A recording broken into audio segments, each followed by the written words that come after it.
ABP અસ્મિતાના હું તો બોલીશ કાર્યક્રમની જોરદાર અસર જોવા મળી છે। હું તો બોલીશમાં અહેવાલ બાદ બોટાદ ચીફ ઓફિસરે મોટો પર્દાફાશ કર્યો છે।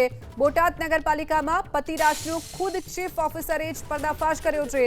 મહિલા સભ્યના પતિની દખલગીરી સામે આવી હોવાનો ખુલાસો થયો છે।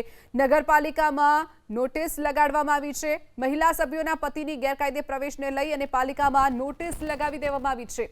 મહિલા સભ્યના પતિ કચેરીમાં હાજર ન રહે તે માટેની નોટિસ લગાવવામાં આવી છે। મહિલા સભ્યના પતિ ખુરશીઓ પર ન બેસે તેવી પણ સૂચના આપી દેવાઈ છે। બોટાદ નગરપાલિકાના મુખ્ય પ્રવેશ દ્વાર ઉપર જ આ નોટિસ બોર્ડ પર સૂચના લખવામાં આવી છે। મહિલા સભ્યના પતિની દખલગીરીથી કર્મચારીઓના મનોબળ વિપરીત અસર થાય છે તેવો ઉલ્લેખ પણ આ નોટિસમાં કરવામાં આવ્યો છે। તો બોટાદ નગરપાલિકામાં જે કાર્યવાહી કરવામાં આવી છે,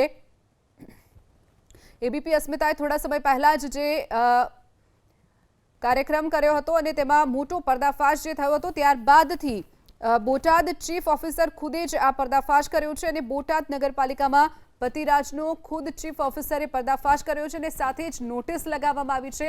બહાર મેઇન ગેટ ઉપર જ આ નોટિસ લગાવી દેવાઈ છે અને બોર્ડ ઉપર સ્પષ્ટપણે લખવામાં આવ્યું છે કે મહિલા સભ્યના પતિથી દખલગીરી જે કરે છે તેના કારણે કર્મચારીઓના મનોબળ પર વિપરીત અસર થાય છે।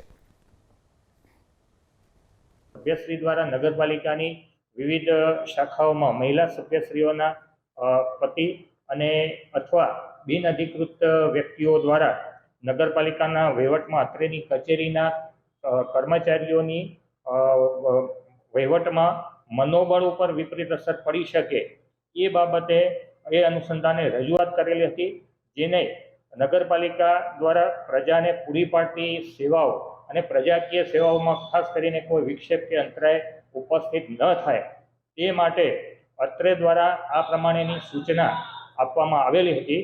પરંતુ આ બાબતે પ્રમુખશ્રી દ્વારા અત્રે વિશેષ માર્ગદર્શન ઉપલબ્ધ થતાં તે સૂચના હાલ અત્યારે નગરપાલિકાના નોટિસ બોર્ડ ઉપર લગાડવામાં આવેલી છે।